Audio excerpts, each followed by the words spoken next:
Second act. Scene. Morning room at Sir Robert Chiltern's house. Lord Goring, dressed in the height of fashion, is lounging in an armchair. Sir Robert Chiltern is standing in front of the fireplace.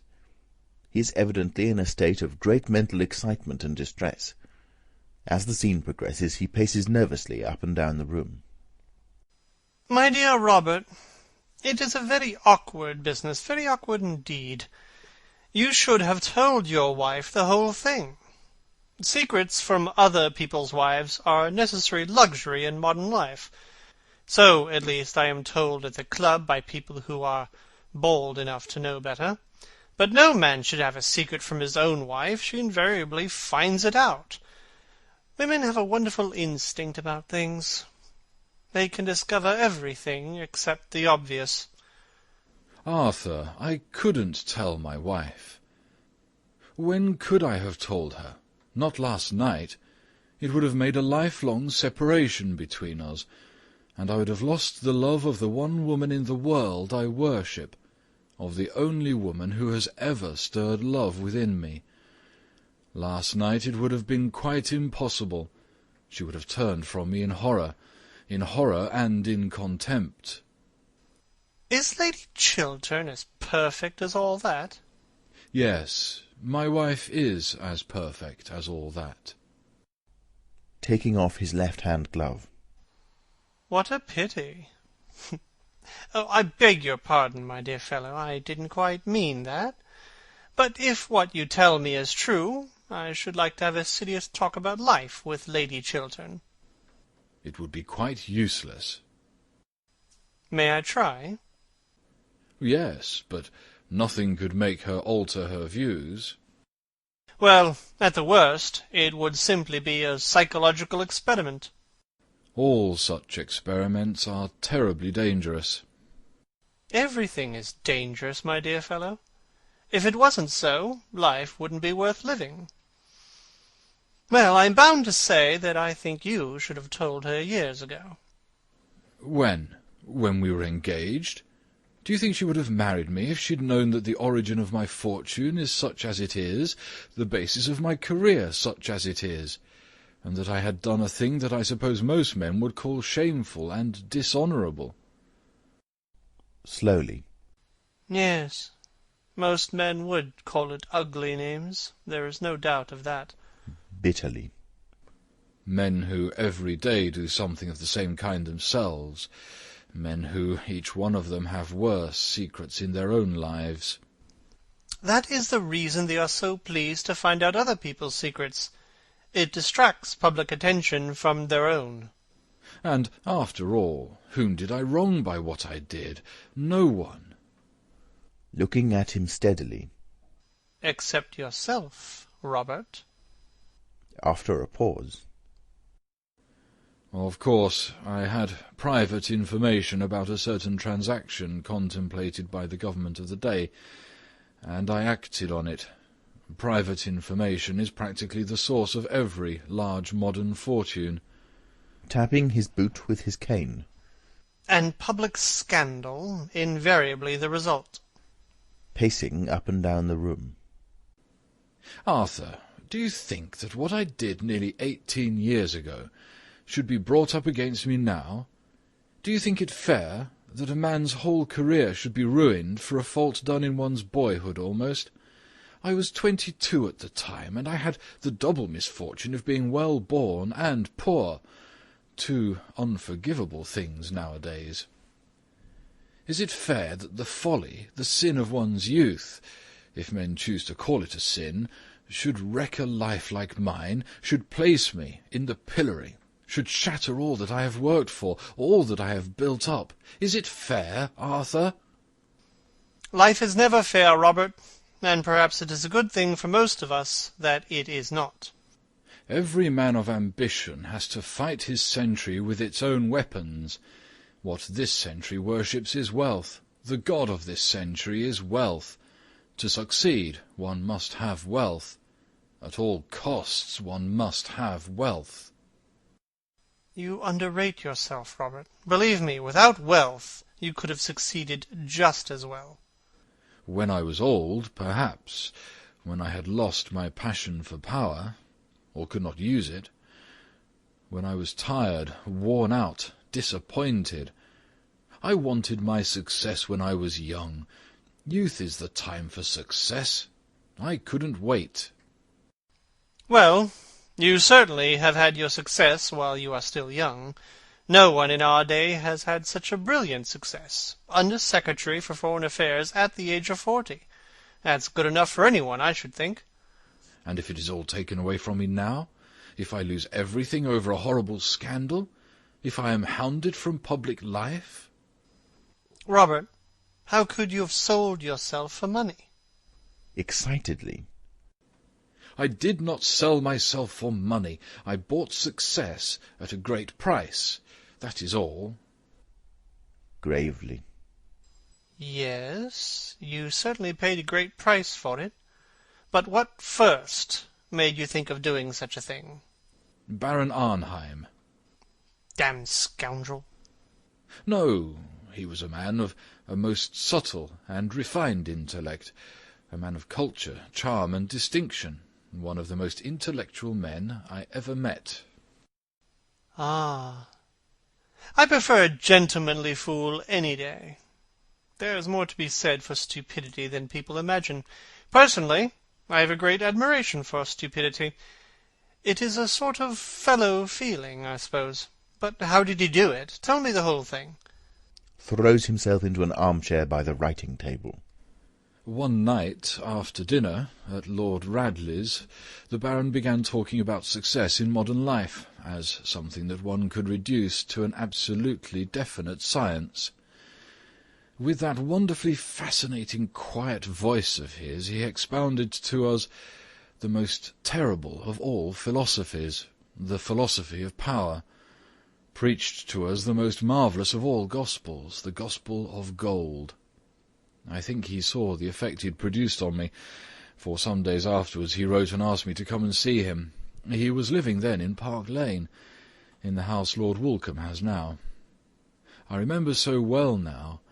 With a strange smile on his pale, curved lips, he led me through his wonderful picture gallery, showed me his tapestries, his enamels, his jewels, his carved ivories, made me wonder at the strange loveliness of the luxury in which he lived, and then told me that luxury was nothing but a background, a painted scene in a play, and that power over other men, power over the world, was the one thing worth having, the one supreme pleasure worth knowing, the one joy one never tired of, and that in our century only the rich possessed it.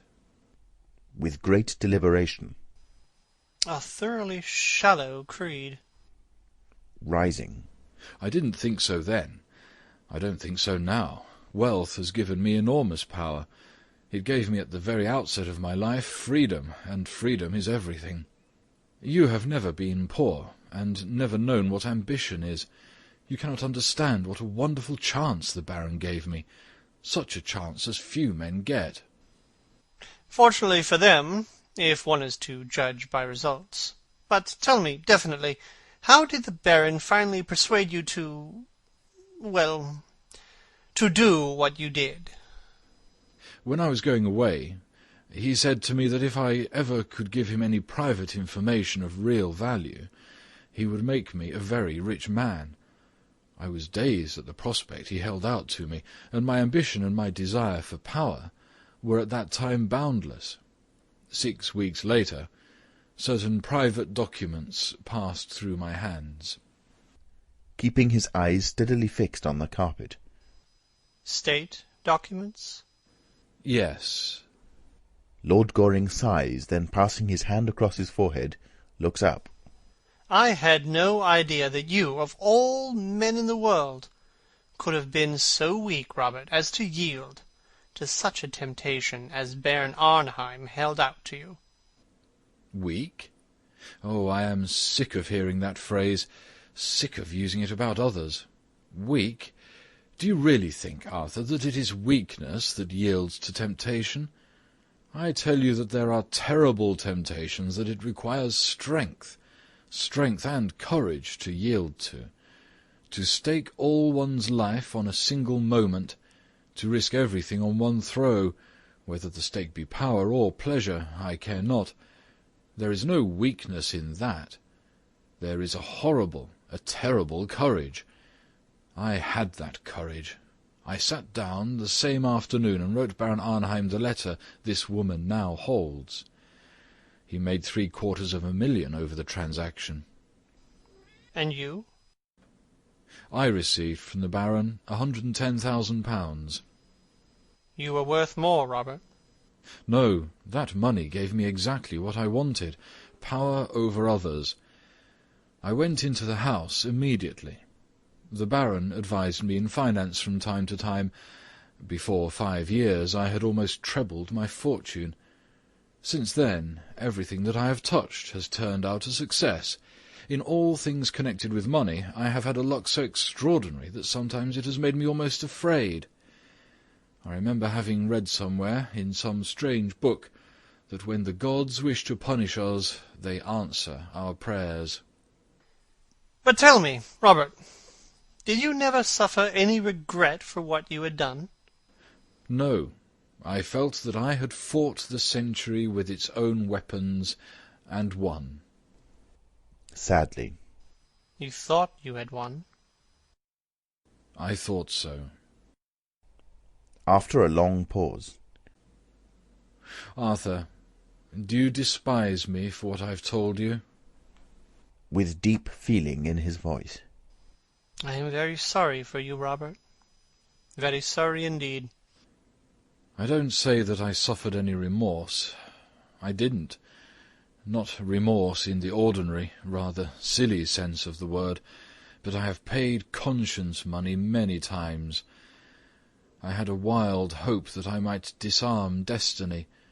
The sum Baron Arnheim gave me I have distributed twice over in public charities since then.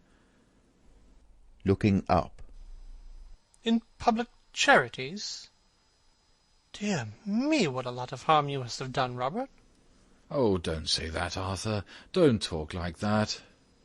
Never mind what I say, Robert. I am always saying what I shouldn't say. In fact, I usually say what I really think. A great mistake nowadays. It makes one so liable to be misunderstood. As regards to this dreadful business, I will help you in whatever way I can. Of course you know that. Thank you, Arthur, thank you. But what is to be done? What can be done? Leaning back with his hands in his pockets. Well, the English can't stand a man who is always saying he is in the right, but they are very fond of a man who admits that he has been in the wrong. It is one of the best things in them. However, in your case, Robert, a confession would not do. The money, if you will allow me to say so, is awkward. Besides, if you did make a clean breast of the whole affair, you would never be able to talk morality again. And in England, a man who can't talk morality twice a week to a large, popular, immoral audience is quite over as a serious politician. There would be nothing left for him as a profession, except botany or the church. A confession would be of no use. It would ruin you. It would ruin me. Arthur, the only thing for me to do now is to fight the thing out. Rising from his chair. I was waiting for you to say that. It is the only thing to do now, and you must begin by telling your wife the whole story. That I will not do. Robert, believe me, you are wrong. I couldn't do it. It would kill her love for me. And now about this woman, Mrs. Cheveley. How can I defend myself against her? You knew her before, Arthur, apparently. Yes. Did you know her well? Arranging his necktie. So little that I got engaged to be married to her once, when I was staying at the Tenbys. The affair lasted for 3 days, nearly. Why was it broken off? Airily. Oh, I forget. At least it makes no matter. By the way, have you tried her with money? She used to be confoundedly fond of money. I offered her any sum she wanted. She refused. Then the marvellous gospel of gold breaks down sometimes. The rich can't do everything, after all. Not everything. I suppose you are right. Arthur, I feel that public disgrace is in store for me. I feel certain of it. I never knew what terror was before. I know it now. It is as if a hand of ice were laid upon one's heart. It is as if one's heart were beating itself to death in some empty hollow. Striking the table. Robert, you must fight her. You must fight her. But how? I can't tell you how at present. I've not the smallest idea. But every one has some weak point. There is some flaw in each one of us. Strolls to the fireplace and looks at himself in the glass. My father tells me that even I have faults. Perhaps I have. I don't know. In defending myself against Mrs. Cheveley, I have a right to use any weapon I can find, have I not? Still looking in the glass. In your place, I don't think I should have the smallest scruple in doing so. She is thoroughly well able to take care of herself. Sits down at the table and takes a pen in his hand. Well, I shall send a cipher telegram to the embassy at Vienna to inquire if there is anything known against her. There may be some secret scandal she might be afraid of. Settling his buttonhole. Oh, I should fancy Mrs. Cheveley is one of those very modern women of our time who find a new scandal as becoming as a new bonnet, and air them both in the park every afternoon at 5:30. I am sure she adores scandals, and that the sorrow of her life at present is that she can't manage to have enough of them. Writing. Why do you say that? Turning round. Well, she wore far too much rouge last night, and not quite enough clothes. That is always a sign of despair in a woman. Striking a bell. But it is worth while my writing to Vienna, is it not? It is always worth while asking a question, though it is not always worth while answering one. Enter Mason. Is Mr. Trafford in his room? Yes, Sir Robert. Puts what he has written into an envelope, which he then carefully closes. Tell him to have this sent off in cipher at once. There must not be a moment's delay. Yes, Sir Robert. Oh, just give that back to me again. Writes something on the envelope. Mason then goes out with the letter. She must have had some curious hold over Baron Arnheim. I wonder what it was. Smiling. I wonder. I will fight her to the death as long as my wife knows nothing. Strongly. Oh, fight in any case. In any case. With a gesture of despair. If my wife found out, there would be little left to fight for. Well, as soon as I hear from Vienna, I shall let you know the result. It is a chance, just a chance, but I believe in it. And as I fought the age with its own weapons, I shall fight her with her weapons. It is only fair, and she looks like a woman with a past, doesn't she? Most pretty women do. But there is a fashion in pasts, just as there is a fashion in frocks.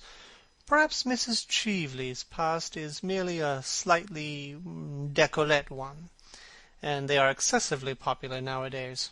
Besides, my dear Robert, I should not build too high hopes on frightening Miss Cheveley. I should not fancy Miss Cheveley is a woman who would be easily frightened. She has survived all her creditors, and she shows a wonderful presence of mind. Oh, I live on hopes now. I clutch at every chance. I feel like a man on a ship that is sinking. The water is round my feet, and the very air is bitter with storm. Hush, I hear my wife's voice. Enter Lady Chiltern in walking dress. Good afternoon, Lord Goring. Good afternoon, Lady Chiltern. Have you been in the park?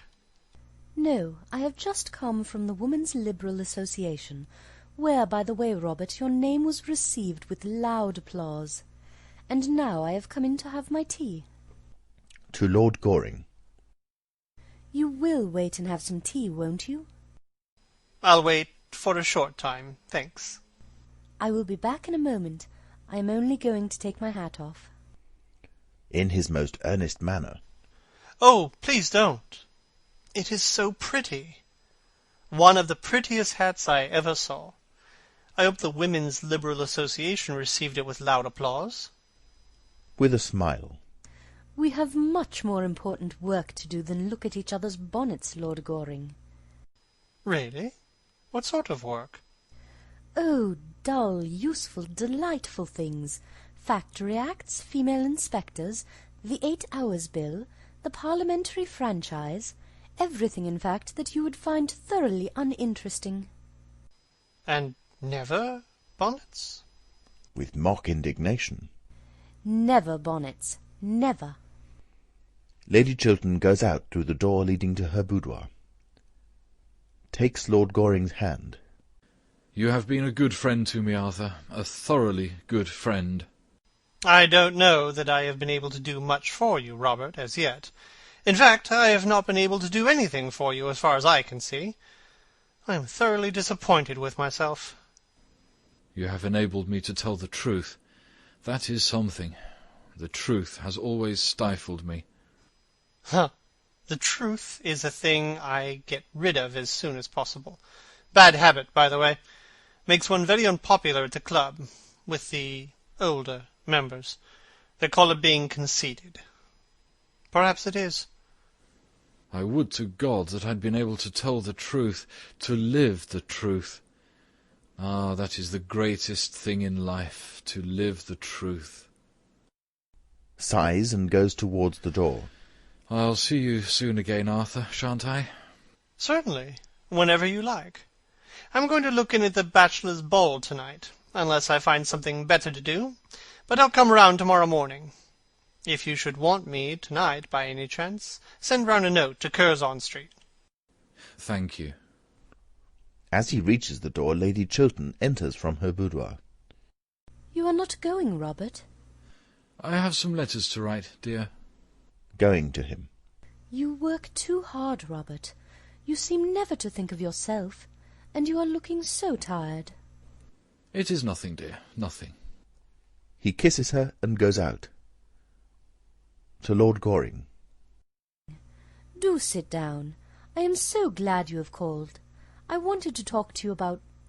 well, not about bonnets or the Women's Liberal Association. You take far too much interest in the first subject, and not nearly enough in the second. You want to talk to me about Mrs. Cheveley? Yes, you have guessed it.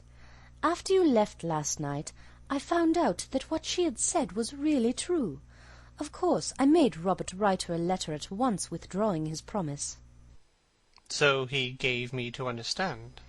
To have kept it would have been the first stain on a career that has been stainless always. Robert must be above reproach. He is not like other men. He cannot afford to do what other men do. She looks at Lord Goring, who remains silent. Don't you agree with me? You are Robert's greatest friend. You are our greatest friend, Lord Goring. No one except myself knows Robert better than you do. He has no secrets from me, and I don't think he has any from you. He certainly has no secrets from me. At least I don't think so.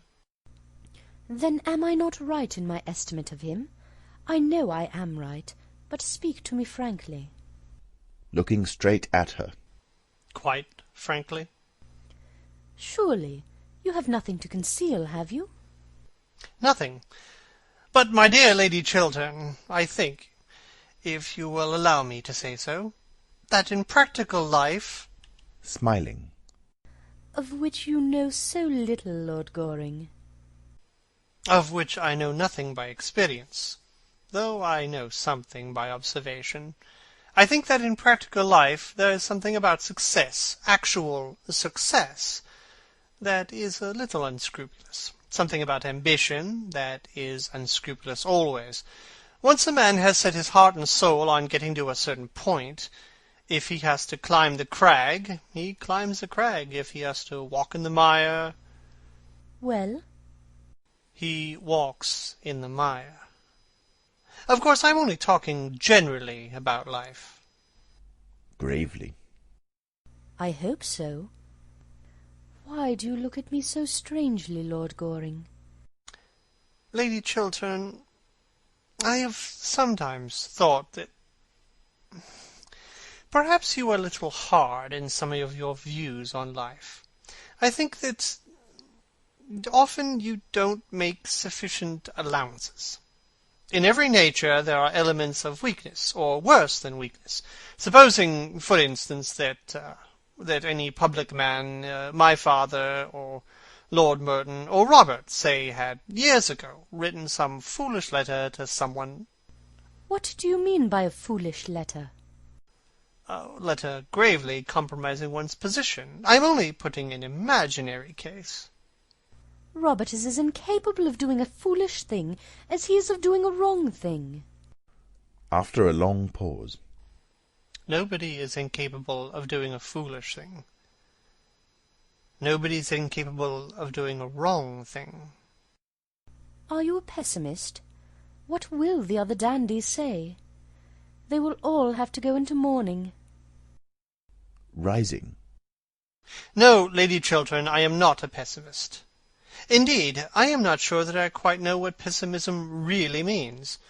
All I do know is that life cannot be understood without much charity, cannot be lived without much charity.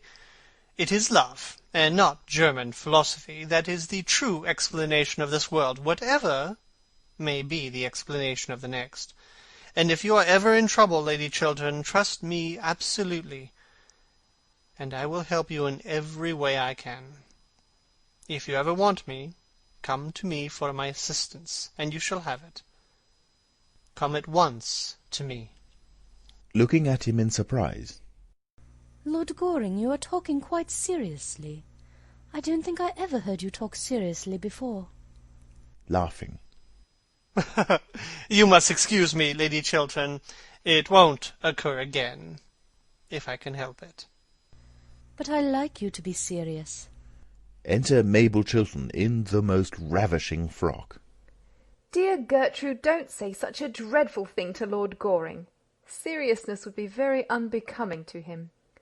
Good afternoon, Lord Goring. Pray be as trivial as you can. I should like you to, Miss Mabel, but I am afraid I am a little out of practice this morning. Besides, I have to be going now. Just when I have come in. What dreadful manners you have. I am sure you were very badly brought up. I was. I wish I had brought you up. I am so sorry you didn't. It is too late now, I suppose. Smiling. I'm not so sure. Will you ride tomorrow morning? Yes, at 10. Don't forget. Of course I shan't. By the way, Lady Chiltern, there is no list of your guests in the Morning Post of to-day. It has apparently been crowded out by the County Council, or the Lambeth Conference, or something equally boring. Could you let me have a list? I have a particular reason for asking you. I am sure Mr. Trafford will be able to give you one. Thanks so much. Tommy is the most useful person in London. Turning to her. And who is the most ornamental? Triumphantly. I am. How clever of you to guess it. Takes up his hat and cane. Goodbye, Lady Chiltern. You will remember what I said to you, won't you? Yes, but I don't know why you said it to me. I hardly know myself. Goodbye, Miss Mabel. With a little moo of disappointment.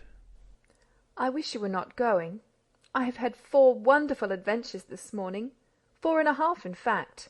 You might stop and listen to some of them. How very selfish of you to have 4.5. There won't be any left for me. I don't want you to have any. They would not be good for you. That is the first unkind thing you have ever said to me. How charmingly you said it. 10 tomorrow. Sharp. Quite sharp. But don't bring Mr. Trafford. With a little toss of the head. Of course I shan't bring Tommy Trafford.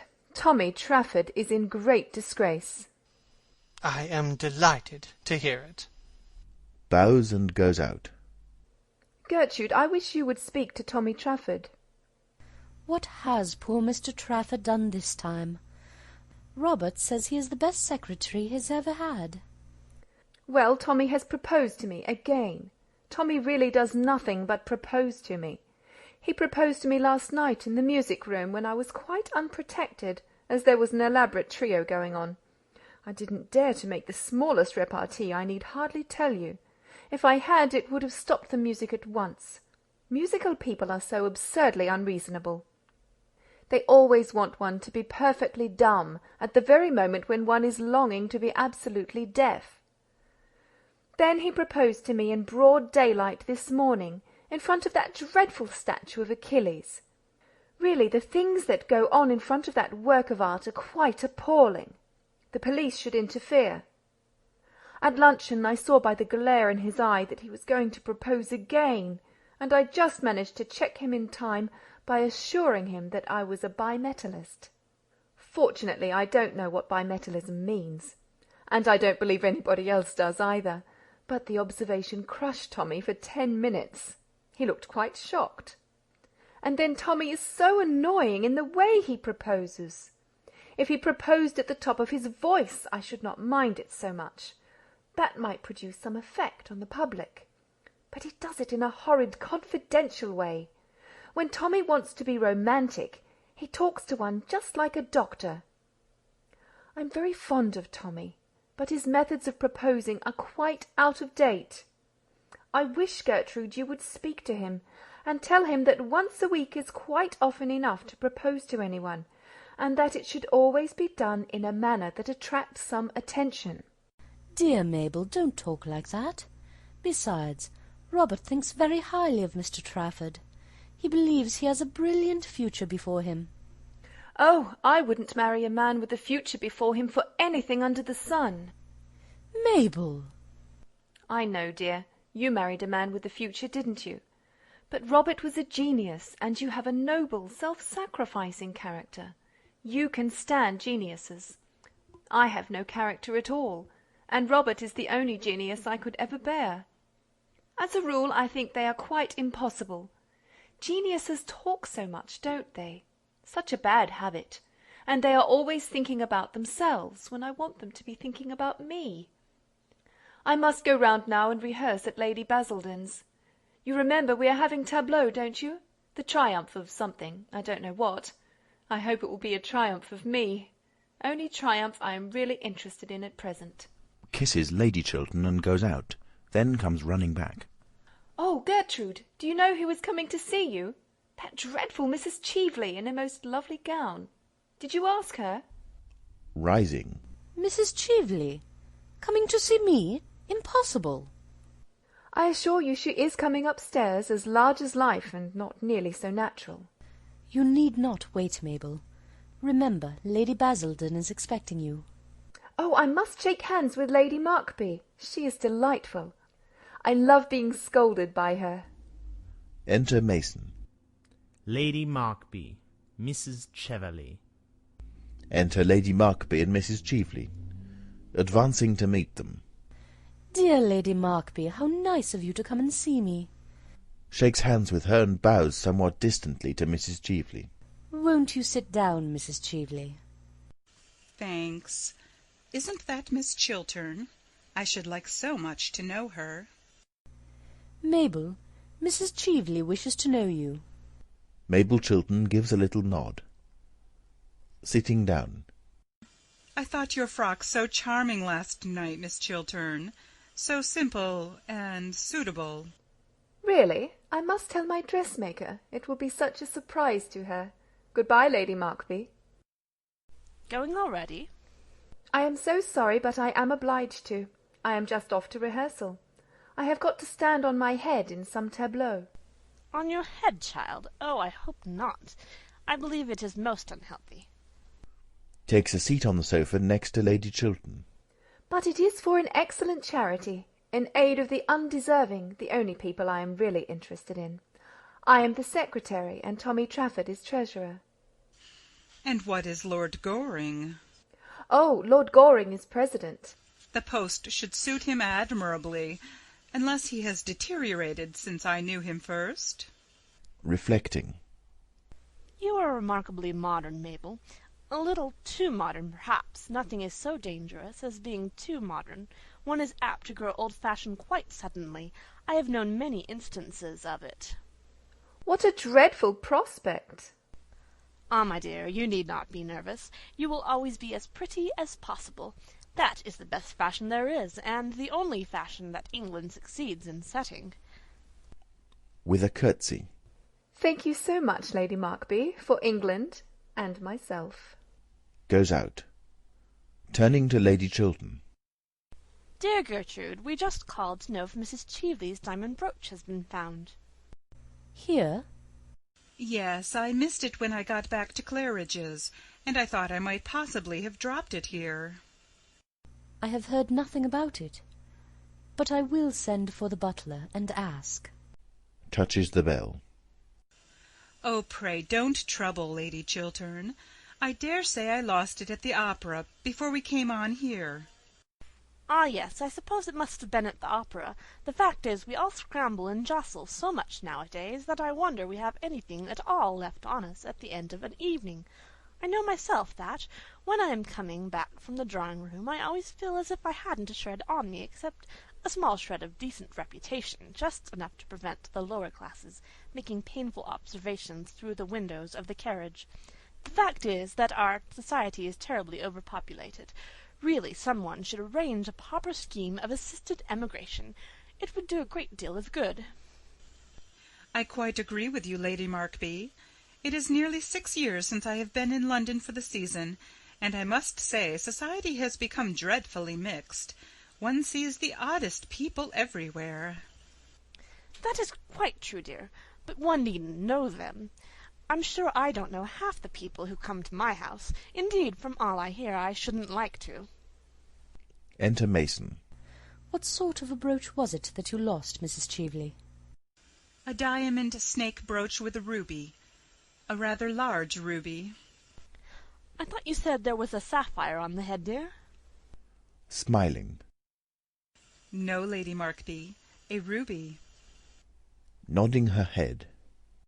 And very becoming, I'm quite sure.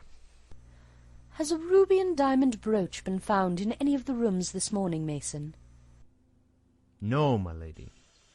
It really is of no consequence, Lady Chiltern. I am so sorry to have put you to any inconvenience. Coldly. Oh, it has been no inconvenience. That will do, Mason. You can bring tea. Exit Mason.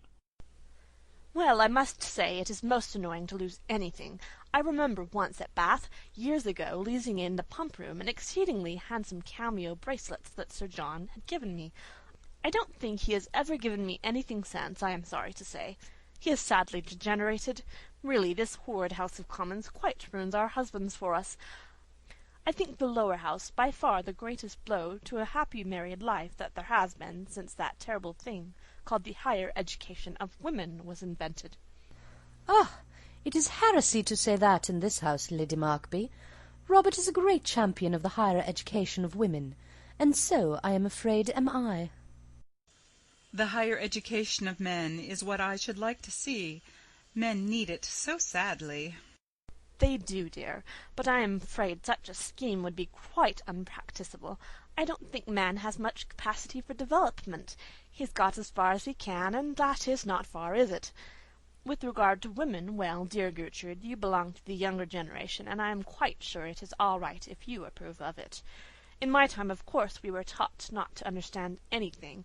That was the old system, and wonderfully interesting it was. I assure you that the amount of things I and my poor dear sister were taught not to understand was quite extraordinary.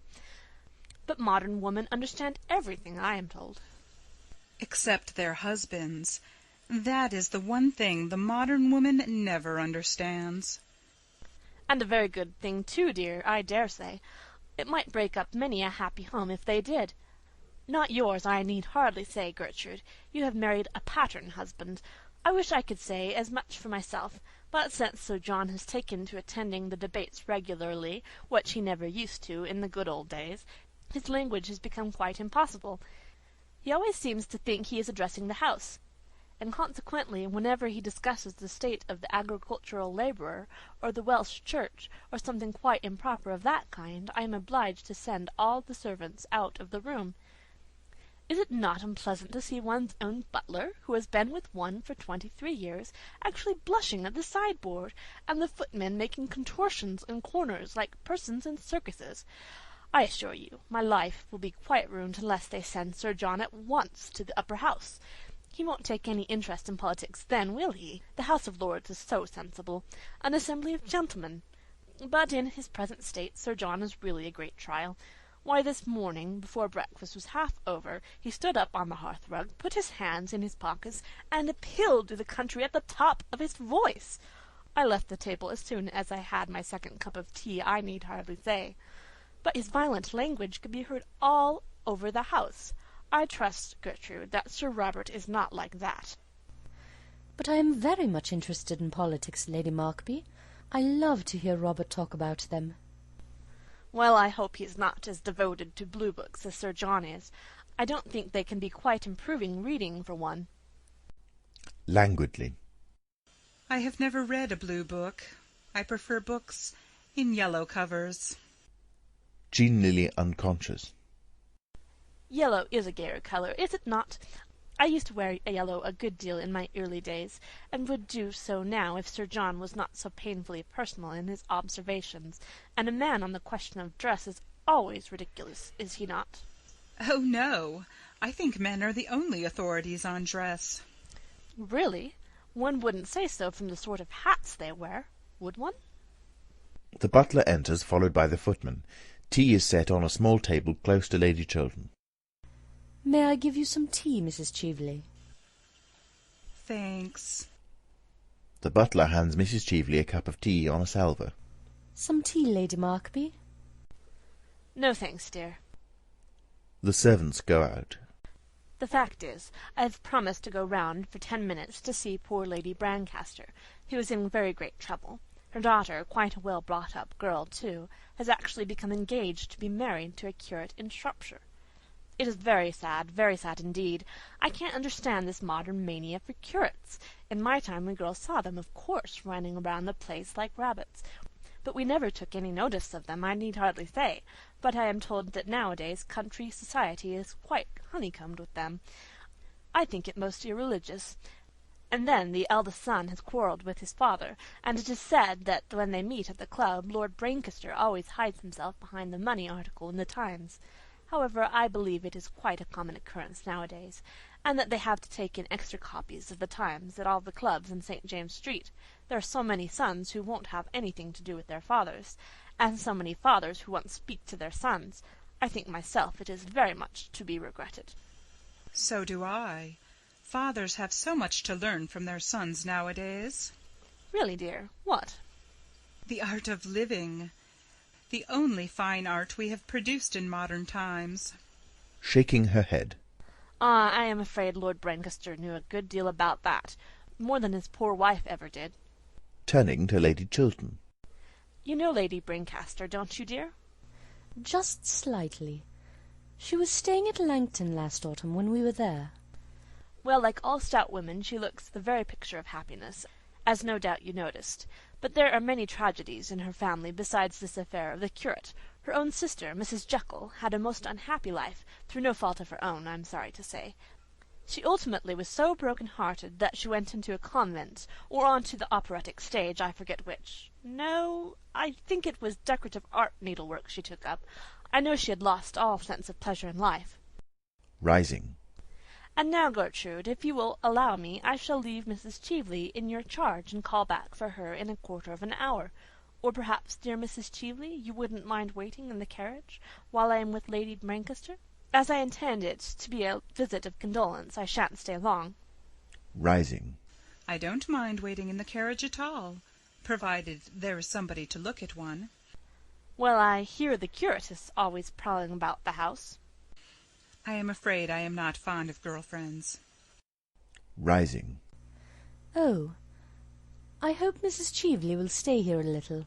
I should like to have a few minutes' conversation with her." How very kind of you, Lady Chiltern.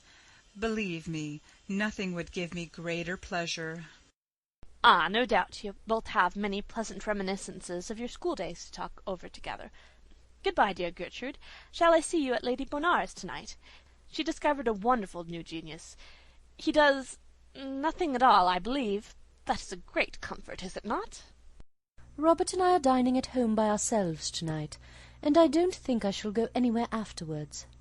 Robert, of course, will have to be in the house, but there is nothing interesting on. Dining at home by yourselves? Is that quite prudent? Ah, I forget. Your husband is an exception. Mine is the general rule, and nothing ages a woman so rapidly as having married the general rule. Exit Lady Markby. Wonderful woman, Lady Markby, isn't she? Talks more and says less than anybody I ever met. She is made to be a public speaker, much more so than her husband, though he is a typical Englishman, always dull and usually violent. Makes no answer, but remains standing. There is a pause. Then the eyes of the two women meet. Lady Chiltern looks stern and pale. Mrs. Cheveley seems rather amused. "Mrs. Cheveley, I think it is right to tell you quite frankly that had I known who you really were, I should not have invited you to my house last night." With an impertinent smile. Really? "I could not have done so." I see that after all these years you have not changed a bit, Gertrude. "I never change." Elevating her eyebrows. Then life has taught you nothing? "It has taught me that a person who has once been guilty of a dishonest and dishonourable action may be guilty of it a second time, and should be shunned." Would you apply that rule to everyone? "Yes, to everyone without exception." Then I am sorry for you, Gertrude, very sorry for you. "You see now, I was sure that for many reasons any further acquaintance between us during your stay in London is quite impossible." Leaning back in her chair. Do you know, Gertrude, I don't mind your talking morality a bit. Morality is simply the attitude we adopt towards people whom we personally dislike. You dislike me. I am quite aware of that, and I have always detested you. And yet I have come here to do you a service. Contemptuously. "Like the service you wished to render my husband last night, I suppose. Thank heaven I saved him from that." Starting to her feet. It was you who made him write that insolent letter to me? It was you who made him break his promise? "Yes." Then you must make him keep it. I give you till to-morrow morning, no more. If by that time your husband does not solemnly bind himself to help me in this great scheme in which I am interested— "This fraudulent speculation." Call it what you choose. I hold your husband in the hollow of my hand, and if you are wise you will make him do what I tell him." Rising and going towards her. "You are impertinent. What has my husband to do with you, with a woman like you?" With a bitter laugh. In this world like meets with like. It is because your husband is himself fraudulent and dishonest that we pair so well together. Between you and him there are chasms. He and I are closer than friends. We are enemies linked together. The same sin binds us." "How dare you class my husband with yourself? How dare you threaten him or me? Leave my house. You are unfit to enter it." Sir Robert Chiltern enters from behind. He hears his wife's last words, and sees to whom they are addressed. He grows deadly pale. Your house, a house bought with the price of dishonour, a house everything in which he has paid for by fraud. Turns around and sees Sir Robert Chiltern. Ask him what the origin of his fortune is. Get him to tell you how he sold to a stockbroker a cabinet secret. Learn from him to what you owe your position." "It is not true! Robert, it is not true!" Pointing at him with outstretched finger. Look at him. Can he deny it? Does he dare to? Go at once. You have done your worst now." My worst? I have not yet finished with you, with either of you. I give you both till tomorrow at noon. If by then you don't do what I bid you to do, the whole world shall know the origin of Robert Chiltern." Sir Robert Chiltern strikes the bell. Enter Mason. "Show Mrs. Cheveley out." Mrs. Cheveley starts, then bows with somewhat exaggerated politeness to Lady Chiltern, who makes no sign of response. As she passes by Sir Robert Chiltern, who is standing close to the door, she pauses for a moment and looks him straight in the face. She then goes out, followed by the servant, who closes the door after him. The husband and wife are left alone. Lady Chiltern stands like someone in a dreadful dream. When she turns round and looks at her husband, she looks at him with strange eyes, as though she were seeing him for the first time. You sold a cabinet secret for money? You began your life with fraud? You built up your career on dishonour? Oh, tell me it's not true. Lie to me, tell me it's not true. What this woman said is quite true. But Gertrude, listen to me. You don't realize how I was tempted. Let me tell you the whole thing. Goes towards her. Don't come near me, don't touch me. I feel as if you had soiled me forever. Oh, what a mask you have been wearing all these years. A horrible painted mask. You sold yourself for money. Oh, a common thief were better. You put yourself up to sale to the highest bidder. You were bought in the market. You lied to the whole world. And yet you will not lie to me. Rushing towards her. Gertrude, Gertrude! Thrusting him back with outstretched hands. No, don't speak. Say nothing. Your voice wakes terrible memories. Memories of things that made me love you. Memories of words that made me love you. Memories that now are horrible to me. And how I worshipped you! You were to me something apart from common life, a thing pure, noble, honest, without stain. The world seemed to me finer because you were in it, and goodness more real because you lived. And now, oh, when I think that I made of a man like you my ideal, the ideal of my life. There was your mistake. There was your error.